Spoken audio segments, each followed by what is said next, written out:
Assalamualaikum warahmatullahi wabarakatuh.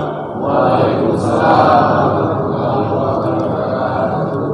Alhamdulillah rabbil alamin. Assalatu wassalamu ala asrafil anbiya'i mursalin wa ala alihi wa ashabihi ajma'in, amma ba'du.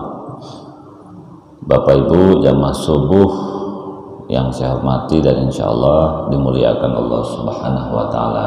Amin. Allahumma amin. Baiklah ya. Saya bersyukur banyak bapak-bapak, karena saya umumnya tausiah rata-rata ibu-ibu. Mungkin kalau sebatam nih, kalau emak-emak ini udah banyak kenal. Kemarin sore saya di sini juga terhadap ibu-ibu, semalam di Permatapuri bapak-bapak. Ini kembali ke bapak-bapak lagi. Nanti di Golden Prawn mungkin Hubul Mustafa ya, ribuan tuh ibu-ibu lagi, begitulah terus. Langsung saja, tanggung jawab suami sebagai kepala keluarga. Ini yang banyak tidak kita sadari sebenarnya. Kalau agama mengatakan arijalu qawwamuna 'alan nisa, laki-laki adalah pemimpin para wanita, termasuk di dalamnya adalah istri. Agama mengajarkan tanggung jawab kita sebagai laki-laki itu kita melindungi, membina, menafkahi dan mengayomi 4 kelompok wanita: istri, ibu, saudara perempuan, anak perempuan. Maka kewajiban kita nih Pak, itu 4 kelompok wanita: istri, ibu, saudara perempuan kita, dan anak perempuan. Itu kewajiban. Dalam negara kita adalah kepala keluarga, tetapi karena mungkin pengaruh politik yang sudah bebas dan faktor media sosial, sehingga tugas itu lupa, karena otak kita terlalu memahami yang besar-besar, sementara yang tanggung jawab kita lupa. Sama dengan kalau kita di kampung atau di mana saja yang dulu pernah kita naik dokar. Tahu dokar? Andong, betul. Saya kebetulan lama di Jawa Timur ya, 15 tahun. Saya juga berasal dari Jogja, saya tahu. Kuda itu ya, kalau berjalan itu kan disuruh pakai kacamata. Kacamata itu bukan dari depan Pak, dari samping. Sebenarnya bukan kacamata. Mata itu supaya tidak ngelirik kiri kanan, dia fokus ke depan. Nah, yang menjadikan kita masalah sekarang akibat politik bebas, maka kita terlalu banyak membahas dunia. Akibat media sosial, dunia kita bahas, tapi tanggung jawab kita siapa? Nah, gitu. Makanya dalam setiap ceramah saya sering minta kepada ibu-ibu, coba Bu, saya bilang, suami itu nanti kalau pulang suruh buka lemari gitu ya, ambil selembar kertas yang diterbitkan Disduk, namanya KK, kartu keluarga itu, suruh pelototan kepada suami itu, siapa jabatanmu. Jabatan kita ini kepala keluarga, bukan kepala negara.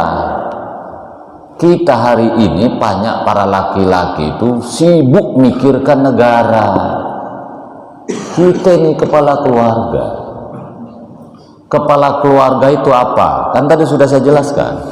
Memimpin yang ada di rumah itu, memimpin, melindungi, membina, menafkahi. 4 saja.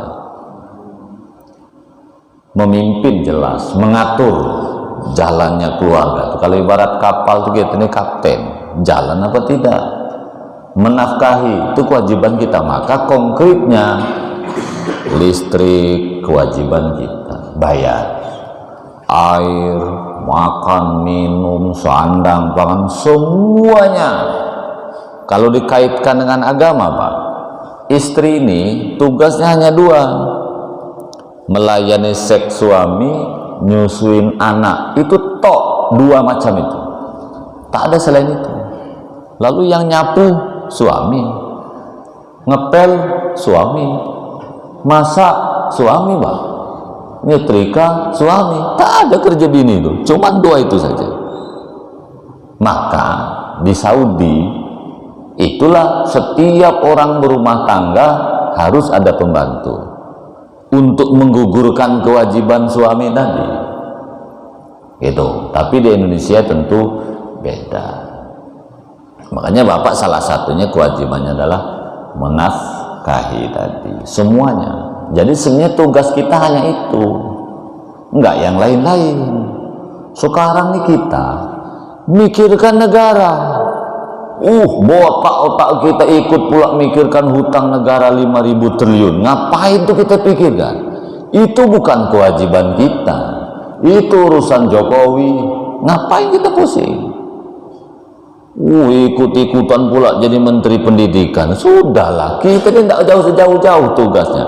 Yang saya sebutkan adalah kepala keluarga. Mikirkan pula ibu kota negara di Kalimantan tak jadi-jadi, bertekak leher siang malam. Itu bukan tugas kita.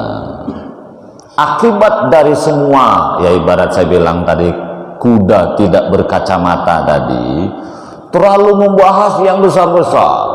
Coba bapak kalau tak percaya obrolan orang kedai kopi itu, Pak. Seru, Pak. Utang negara 5.000 triliun dibahas, ini itu macam betul aja, Pak. Utang bini dengan tetangga tak dipikirkan. Bini ngutang tuh untuk makan juga tuh, Pak, bukan yang lain-lain. Mari kita kembali ke jalan yang benar. Negara dibahas, habis bahas negara, belum betaka urat leher pula. Ini gubernur siapa yang paling tepat? Ya Allah, Pak, kita tim sukses bukan, pengurus partai juga tidak. Ngapain bahas siapa kepala provinsi ke depan? Itu tugas partai, siapa yang mengusung. Selesai bab gubernur lah kita bahas pula wali kota Batam ini siapa yang baik. La ilaha illallah. Ini anak SPP belum dibayar, tak dipikir. Belum selesai bahas wali kota, belum bahas pula camat, lurah. Kadang di kedai kopi itu, Pak, lembahas pula RT RW nak diturunkan pula. La ilaha illallah. Sudahlah, Pak. Tugas kita ini tak banyak, Pak. Yang penting listrik dibayar, air tak masalah, ya. Anak tak ada masalah, istri beli bedak, beras, tak banyak tuh. Makanya kita tahu usah pusing-pusing hidup ini. Tugas kita ini apa? Tugas kita ini kepala keluarga. Kalau bapak nak bahas negara, silahkan. Tahun 2024 ada ruang dibuka. Silahkan bapak calon anggota DPR. Nah, kalau zaman Soeharto dulu, ini mungkin dampak keran politik dibuka. Ini salah satu dampak negatif menurut saya. Zaman Soeharto dulu, kita tugasnya coblos habis itu lupakan.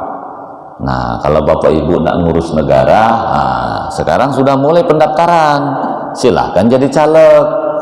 Kalau ingin ngurus Indonesia, calonnya DPR RI, caleg DPR RI, jangan nyalon provinsi. Kalau nak ngurus provinsi, jadilah anggota DPR provinsi. Nah, kalau nak ngurus Batam, jadilah anggota DPR Batam. Itu pun pintunya, Pak. Kalau ingin ngurus RW, sudah waktunya dibuka belum keran pemilihan RW ini? Kalau baru dipilih sebulan ngapain pula kita dah bahas? Nanti tunggu menjelang pemilihan RW, daftarlah jadi calon RW. Kalau terpilih, uruslah RW itu. Kalau tidak terpilih, sudahlah jadi warga yang baik. Itu, Pak. Ini kan ada waktu-waktunya. Itulah akibat kita terlalu banyak memikirkan yang besar-besar tadi. Ibarat kuda, andong atau dokar tadi tidak berkacamata, akhirnya jalannya kiri kanan, tak sampai tujuan. Oke Pak ya, sebagai kepala keluarga, Bapak kan kewajibannya bukan hanya menafkahi. Oke, tentang nafkah dulu. Makanya Pak, laki-laki begini, Bapak harus ingat Pak ya, kalau kita cerai dengan istri, anak ikut istri misalnya, anak yang ikut istri itu kewajiban siapa? Ayahnya apa ibunya? Hah? Ayahnya, betul ya, kewajiban ayahnya. Andaikan ibunya sudah nikah lagi, kita juga sudah menikah lagi, anak kita beserta ibunya, tentu dia punya ayah tiri. Kewajiban menafkahi, membina, melindungi anak tadi, ayah kandungnya yang sudah cerai dengan ibunya apa ayah tirinya? Ayah kandung. Oke, jelas ya.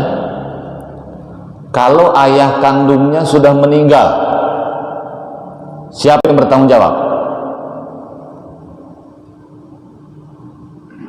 Ayah tirinya atau ibunya?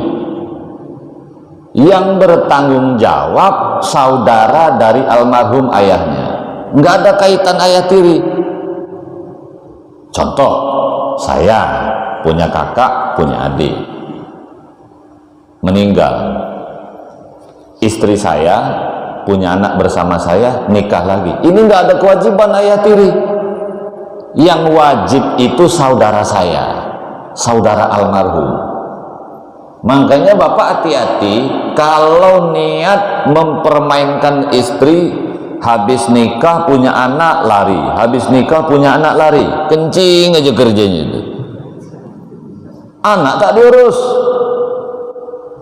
Ini anak Pak, kewajiban kita sampai kapanpun. Andaikan kita meninggal dunia Pak, anak kita itu bukan ayah tiri yang bertanggung jawab. Yang bertanggung jawab itu saudara kita. Ya kata orang Minang tuh nenek mama, kakak saya, adik saya, yang jelas tidak ada hubungan istri. Dan ini banyak yang laki-laki lupa. Makanya kalau kita misalnya pisah dengan istri, Pak ya, kewajiban kita kalau anak kita bersama ibunya, selain menafkahi anak, wajib memberikan upah kepada ibunya. Kenapa? Karena anak kita diurus orang, maka ibunya wajib kita beri upah. Maka kepada istri juga, ini kebalikannya ya, jangan memaksakan ayah tiri menafkahi anak tirinya, karena nggak ada kewajiban dia. Gitu. Ini banyak ibu-ibu nih yang tak paham juga. Artinya gini, kalau cerai, emak untuk menafkahi anak terpaksa nikah lagi. Jangan terlalu berharap kepada ayah tiri, karena ayah tiri ini tidak ada kewajiban menafkahi anak tiri. Gitu. Yang berkewajiban tetap ayahnya. Oleh karena itu, kepada kita, khususnya ibu-ibu yang menikah dengan seorang duda, duda itu kebetulan punya anak, ya, yang suami kita itu punya anak, orang bersama wanita lain, jangan halangi suami kita itu menafkahi, melindungi anak kandungnya bersama yang lain, karena kewajiban dia. Gitu ya. Jadi intinya kenapa? Kalau kita cerai Pak, anak kita bersama siapapun kewajiban kita. Nah, itu dari sisi nafkah. Kalau menurut agama terhadap anak, nafkah, kalau anak laki-laki sampai balik ya sekitar 15 tahun lah. Kalau anak perempuan sampai menikah, batas kewajiban itu. Setelah itu pengayoman, pengawasan. Kalau menurut negara, kewajiban kita terhadap anak itu batasnya 19 tahun karena dianggap belum dewasa. Kalau sudah di atas 19 tahun dia memiliki hukum sendiri. Itu batasan-batasan. Itu dari sisi nafkah. Jangan lupa laki-laki ini juga sebagai kepala keluarga, kita adalah membina. Makanya kalau suami tidak sembahyang, suami tak betul, istri tak dapat dosa, gitu. Tapi kalau dibalik, istri yang tidak sembahyang, istri yang tidak baik, suami dapat dosa. Kenapa, Pak? Karena kita adalah kepala keluarga. Makanya saya sering ingatkan kepada laki-laki yang sering nekat punya istri simpanan. Kan banyak di Batam nih RSS nih, rumah simpanan suami. Nah, bapak misalnya yang nekat punya istri simpanan. Bapak terpikir nah, kalau nafkah bisa gampang. Mungkin bapak banyak duit, transfer. Tapi pembinaan tidak bisa transfer, harus langsung. Nah, ketika bapak katakanlah punya istri simpanan di Tanjung Pinang, yang kan orang Batam tuh banyak nyimpan di Tanjung Pinang situ, tahu kok, saya tahu lah, dan saya pembinanya mereka. Kalau orang Pinang, Anambas, Natuna, kemudian Karimun disimpannya di Batam. Makanya di Batam banyak istri simpanan, didatangi seminggu sekali, sebulan 2 kali, terutama simpanan dari Singapura. Nah, sekarang kita punya istri simpanan. Istri yang kita pelototi 24 jam belum tentu jadi istri yang baik. Bapak terbayang tidak istri yang ditengok hanya sebulan sekali atau seminggu sekali? Yakin Bapak istri itu sholat? Yakin tidak istri simpanan itu beribadah? Yakin tidak istri simpanan itu dekat dengan Allah? Kalau istri terbuka macam istri-istri kita ini, Pak, dia pasti rajin ke taklim, rajin ke masjid, terbuka, mau menunjukkan kepada orang, saya istri bapak itu. Kalau istri simpanan umumnya tak bersosialisasi, ke masjid tak mau, tak enak dengan yang lain, entah sholat entah tidak, paling-paling nanti kalau nak keluar ke mall atau ke dugem, tempat maksiat, entah sembahyang entah tidak. Nah, Bapak yakin tak itu istri simpanan itu akan memasukkan ke neraka atau ke surga? Makanya kalau Bapak mau nekat nikah lagi, jangan pernah menyimpan istri, terbuka saja. Karena Bapak menyimpan istri muda, pada akhirnya kan tua juga. Ngapain kita simpan-simpan? Makanya kalau Bapak nak nikah lagi, ngomong saja kepada istri, jangan takut-takut. Ini Bapak nih kadang-kadang nak nikah lagi, ngomong aja belum udah takut duluan, ngomong aja. Ribut biasa, Pak, ribut itu kata kuncinya kan di duit, Pak. Kalau Bapak banyak duit, ngomong bini, istri izin tidak izin nggak masalah, Pak ya. Bapak caranya rekomendasi ke pengadilan agama. Kata kuncinya kalau Bapak duit banyak, insya Allah istri pun kalau marah itu gampang mendiamkan tuh, Pak. Kayak misalnya ribut, belikan mobil Fortune, diam dia. Nanti ribut lagi, ajak umroh, diam lagi, ribut lagi, jalan-jalan ke Singapura, diam, Pak. Kalau Bapak tak ada duit, hanya sudah modal sabar, mana bisa perempuan seperti itu. Intinya memang harus punya modal. Gini, Pak, sebagai seorang suami, tanggung jawabnya bukan hanya nafkah, itu ingat, Pak ya, tapi membina. Bukan hanya membina istri, tetapi membina anak. Ini juga banyak yang laki-laki lupa. Terkait membina anak, Pak, anak kita itu anak bersama, bukan anak istri.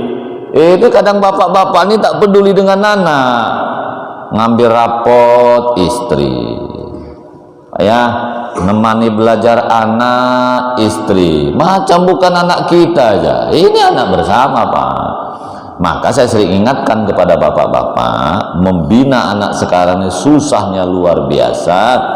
Kalau bapak berangkat kerja jam 7, katakanlah ya, balik jam 4, tidak ada pekerjaan yang mengharuskan kerja di kantor atau PT, cepat balik, dampingi anak belajar, kontrol mandi apa belum, maghrib ajak ke masjid, selesai ke masjid di rumah tuh kontrol belajarnya, ngajinya, habis isya terserahlah nak tidur belajar, tidur istirahat, dampingi anak.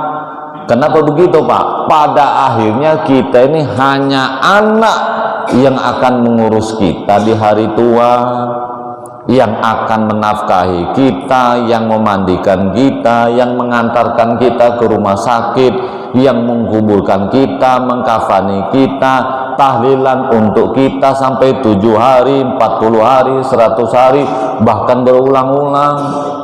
Bapak jangan terlalu yakin dengan teman-teman kedai kopi.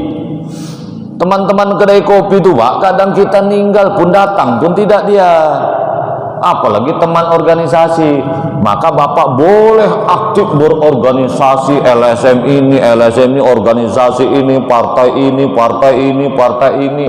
Mereka tuh tak ingat Pak, ujung-ujungnya yang akan mengurus kita kalau kita sakit Pak ya, mengantarkan kita berobat, kalau kita sudah stroke memakaikan pakaian kita, menyuapi kita makan, memandikan kita, maaf termasuk menceboki kita, itu anak bukan orang lain.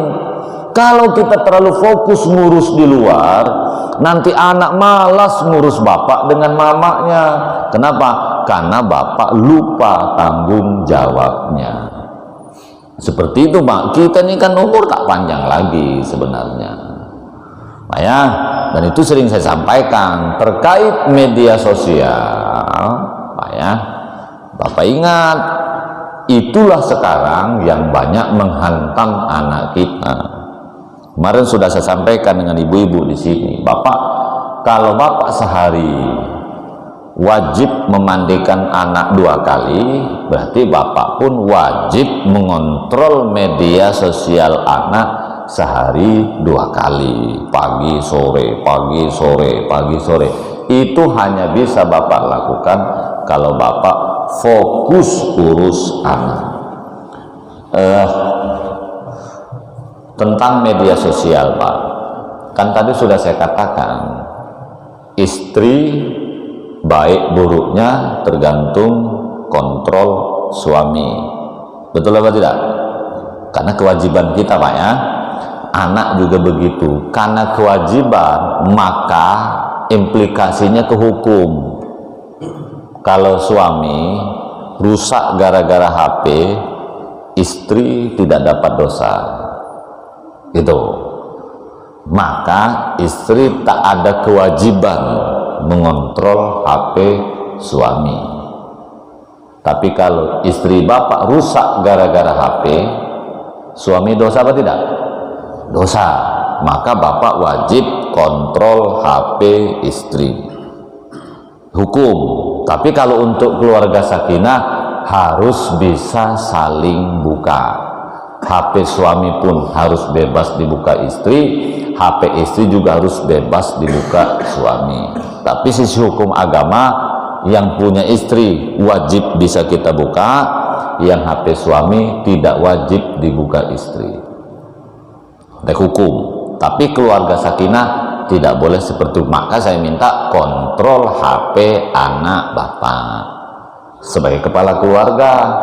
Kan ini anak bersama, bukan anak istri.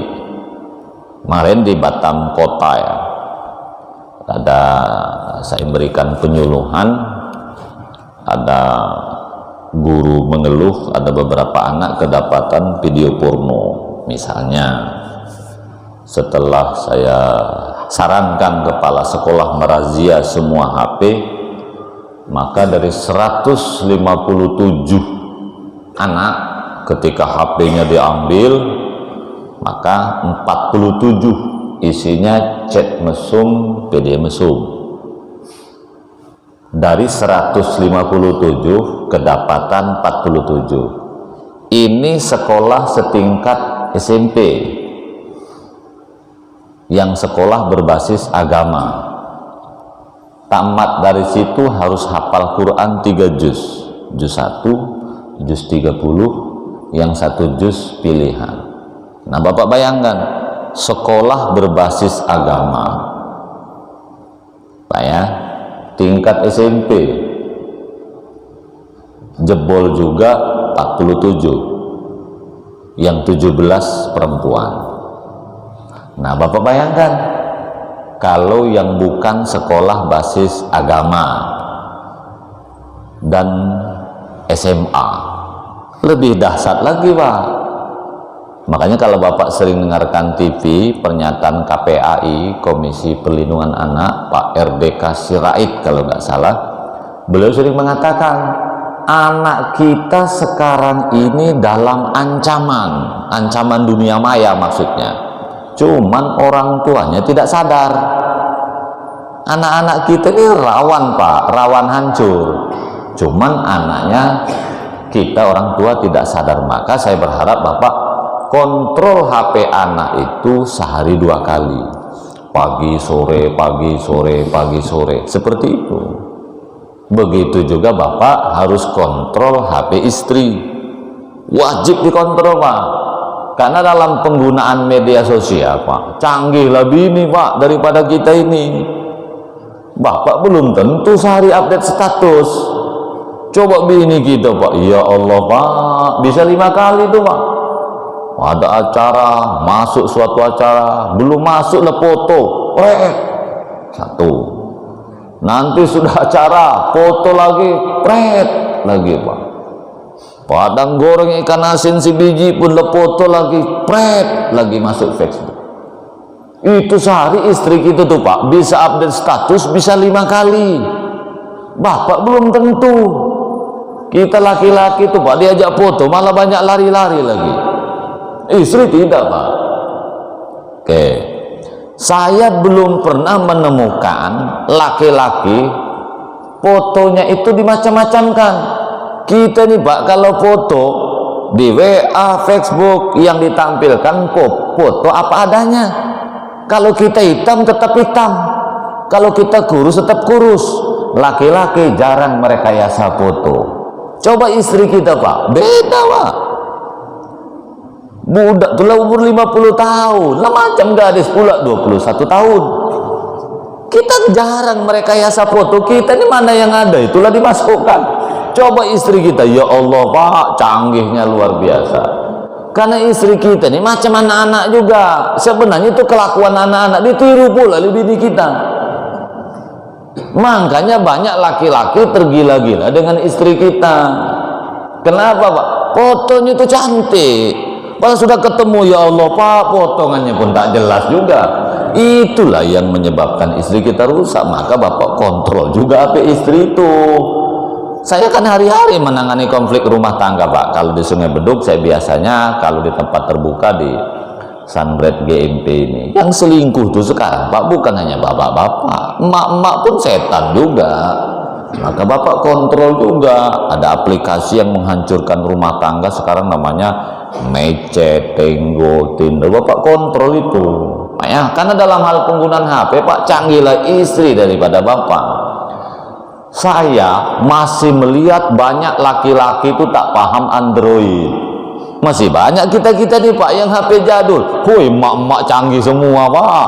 Artinya, Pak, dalam penggunaan HP kita nih kalah, Pak, oleh istri itu, Pak ya. Ya, mohon maaf kepada ibu ya, karena faktanya memang seperti itu. Maka Bapak kontrol juga HP istri itu. Supaya HP istri Bapak bisa kontrol, HP Bapak pun harus terbuka dengan istri. Kalau Bapak pun HP masukkan dalam kolor, ya istri pun sama lah. Ngangkat telepon sembunyi-sembunyi, HP jadikan bantal, nama banyak pakai kode, tertulis Junaidi, setelah dibuka Linda rupanya. Ya gimana? Ya wajar lah istri kita jadi setan, bapak juga tak betul. Nah, jadi intinya memang harus saling ini Pak ya. Kan tadi saya katakan, bapak berkewajiban membina istri melalui HP. Tapi kalau HP bapak pun tak bisa dibuka istri, istri pun tak bisa buka sebenarnya. Oke Pak ya, itu kewajiban kita sebagai kepala keluarga, selain menafkahi juga membina. Mendidik anak ini untuk supaya kita husnul khotimah Pak ya.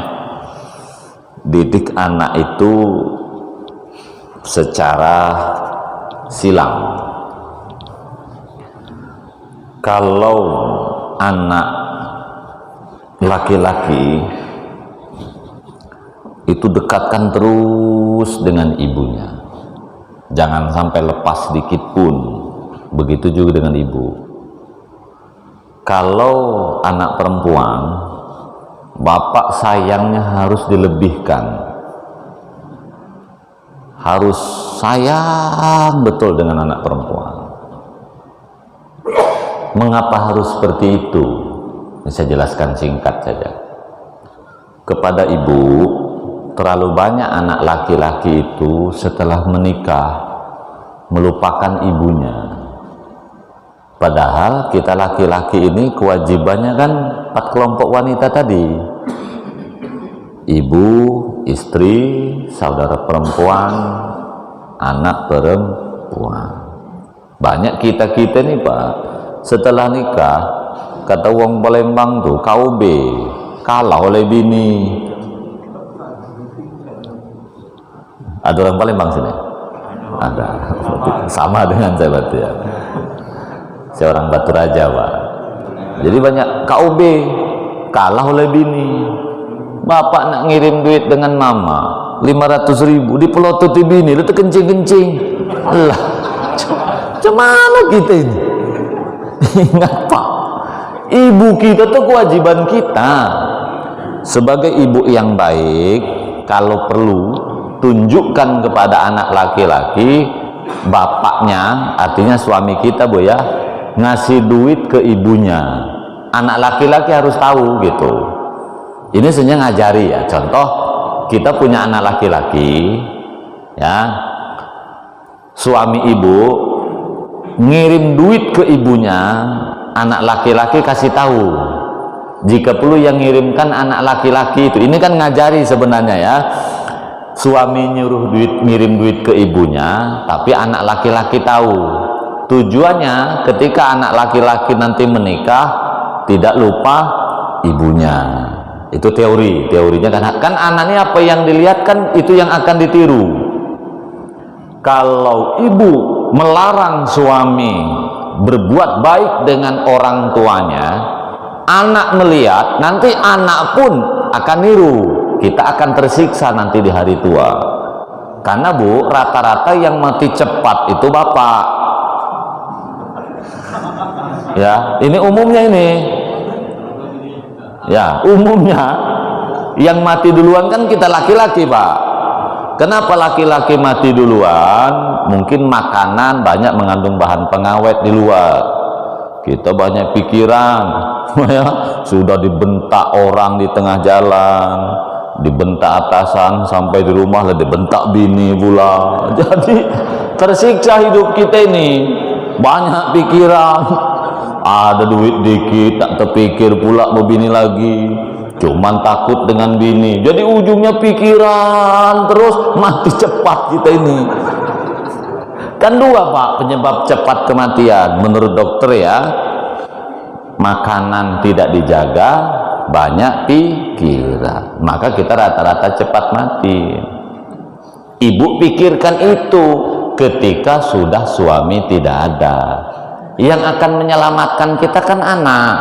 Maka ibu sayangi anak laki-laki itu sepenuh jiwa karena kewajibannya. Bahkan anak laki-laki ini kan bisa jadi wali. Kalau suami kita meninggal Bu, tidak ada wali, kan anak bisa menikahkan ibunya karena dia wali. Itu ibu, kenapa ibu harus dekat dengan anak laki-laki.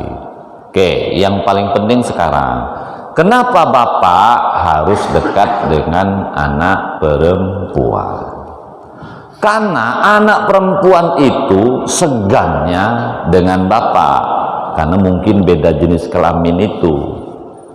Sama Pak, anak-anak sekolah itu Pak ya, kalau dengan ibu-ibu, maksudnya dengan ibu guru, dia masih berani melawan. Tapi kalau dengan laki-laki beda, dia agak segan.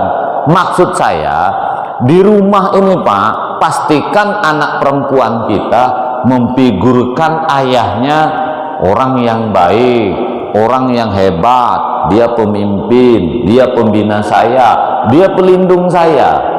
Bapak pastikan di hadapan anak perempuan, bapak itu the best. Tujuannya Pak ya, nanti kalau anak perempuan kita merantau ke Kalimantan, ke Jawa, ke Sumatera, kemanapun, di luar sana tentu terlalu banyak godaan. Mau berzina, digoda laki-laki lain, mau menikah, pasti yang diingat bapaknya. Di Batam banyak orang yang membohongi wali. Maksudnya Pak, banyak di Batam ini Pak, di Pak Kua, termasuk saya beduk ini. Pak Kua, nikahkan aku Pak, minta wali hakim. Kata Pak Kua, mana bapakmu? Sudah meninggal Pak, masih merokok di Padang Panjang situ.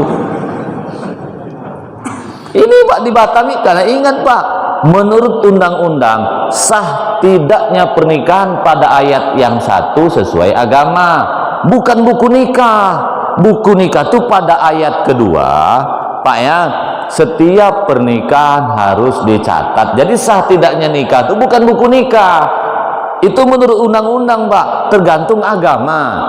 Agama kita mewajibkan ada wali, maka tidak boleh nikah tanpa wali, walaupun ada buku nikah, tidak sah. Nah, banyak anak sekarang kenapa membohongi bapaknya? Karena memang selama ini bapaknya tak dekat dengan anak. Ini masalahnya. Jadi tidak 100% anak salah Pak. Saya hari-hari menangani konflik rumah tangga. Kenapa anak kok tega membohongi bapak? Bapaknya tak betul juga. Asik nyakiti anak, asik kawin aja kerjanya tuh. Wajar anak ini tak memfigurkan ayahnya. Kalau anak itu baik dengan ayah Pak, yang bapak mulai baik dengan anak, kalau ketemu laki-laki dimanapun ngajak pacaran, apa kata anak perempuan? Bang, kalau aku nih Bang cocok saja dengan semua laki-laki, tapi aku tergantung ayahku. Kalau ayahku setuju, aku setuju Bang. Kalau ayahku tak setuju, ya aku tak mungkin akan menentang ayahku. Jadi kalau kamu serius dengan aku Bang, ngomonglah dengan ayah, datanglah ke kampung, temui ayahku. Kalau ayahku setuju, setuju aku Bang. Itu kalau bapak dekat dengan anak perempuan. Minimal anak perempuan nanti nelpon bapak, Pak, aku ini ada cowok yang senang Pak, orangnya begini-begini, bagaimana menurut bapak? Anak perempuan bisa seperti itu hanya apabila bapaknya dekat dengan anak. Di Batam ini banyak anak perempuan sekolah ya, Hamdan hamil duluan.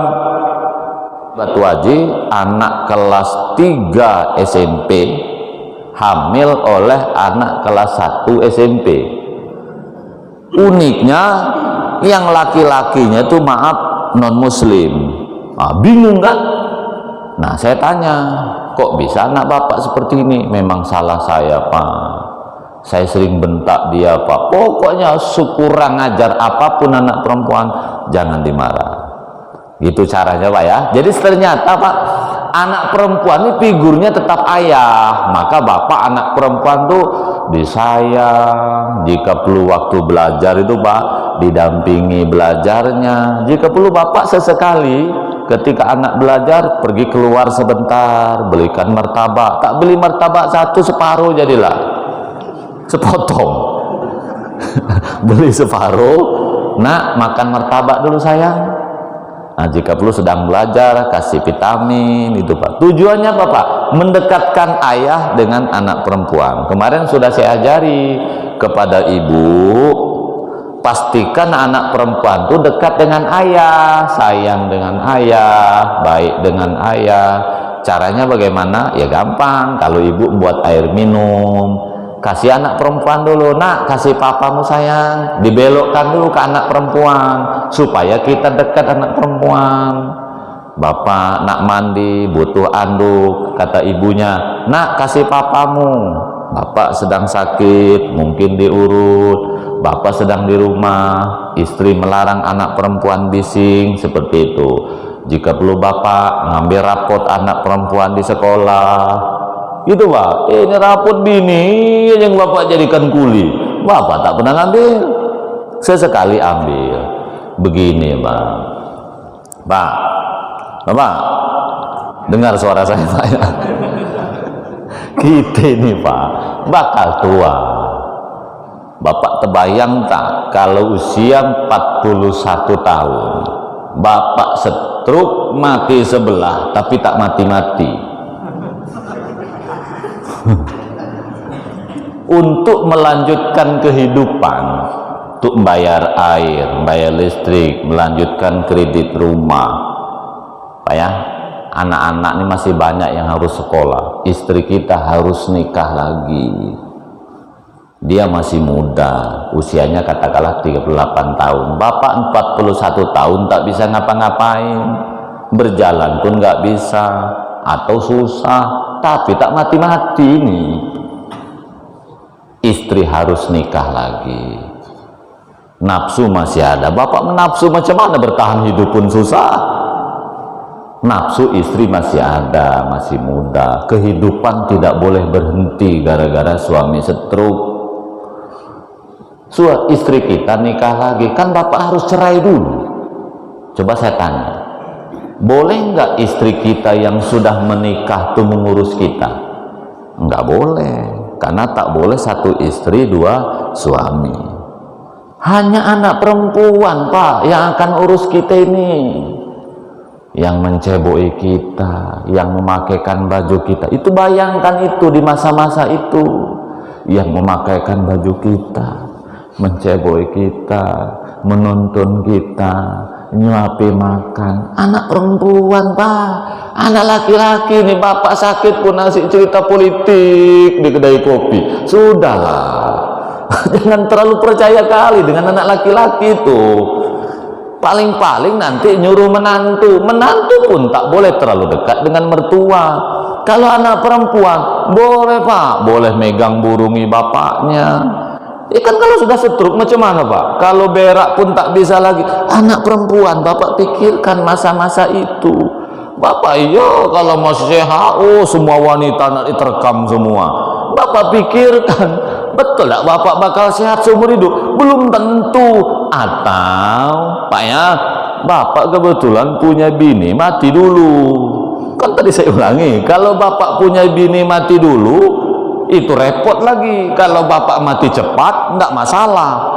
Kalau istri mati dulu pak di usia 60 tahun misalnya, istri mati duluan, bapak pun tak ada duit, nak kawin lagi siapa yang mau?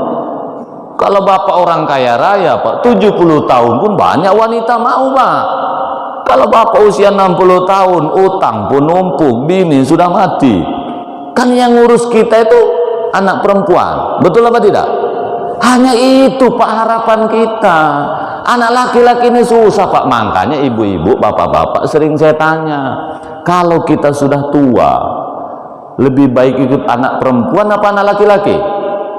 Anak perempuan. Kenapa pak?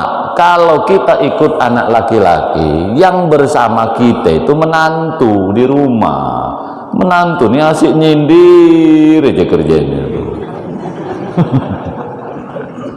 Itu pak, sakit hati dibuatnya pak, kita ikut menantu itu. Kalau ikut anak kandung, artinya anak kandung tuh wanita pak ya, yang banyak di rumah ini kan wanita.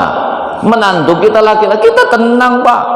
Contoh, walaupun kita nyuruh anak ngambilkan air minum, kita ini sudah tidak berdaya, nyuruh anak ngambilkan baju, gitu pak ya. Kalau anak perempuan kita nyaman, kalau menantu beda pak.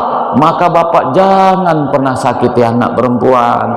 cara tidak menyakiti anak perempuan, dua, jangan sakiti hatinya, jangan sakiti ibunya. Kenapa Pak? Kalau bapak kurang ajar dengan ibu, banyak mempermainkan wanita, umumnya Pak, kalau anak laki-laki cuek. Contoh Pak, bapak bolak-balik selingkuh ini, kalau anak perempuan benci Pak dengan bapaknya itu. Kalau anak laki-laki tak ada masalah dia, mungkin suatu saat sudah tua pun sama pula dengan kelakuan bapaknya itu. Memang beda Pak ya, tapi kalau anak perempuan, itulah yang menyebabkan anak perempuan benci dengan bapaknya, karena bapaknya sering menyakiti ibunya. Jadi ternyata Pak, anak perempuan itu investasi di masa tua. Kalau anak kita laki-laki Pak, banyak kerja suatu saat, kalau kita sudah sama-sama meninggal Pak ya. Kalau anak perempuan kan di rumah, nanti dia akan rajin ke majelis taklim, dia akan rajin puasa, dia akan rajin baca Quran, insya Allah punya waktu banyak mendoakan ayahnya. Terus ingat Pak, anak perempuan ini butuh figur seorang ayah. Mana tahu suatu saat anak perempuan kita punya suami, dicampakkan oleh suaminya. Apa kata anak perempuan? Wahai suamiku, walaupun aku telah engkau campakkan, aku masih punya figur seorang ayah yang luar biasa. Wah, begitu, maka bapak pastikan jadi pahlawan untuk anak perempuan itu.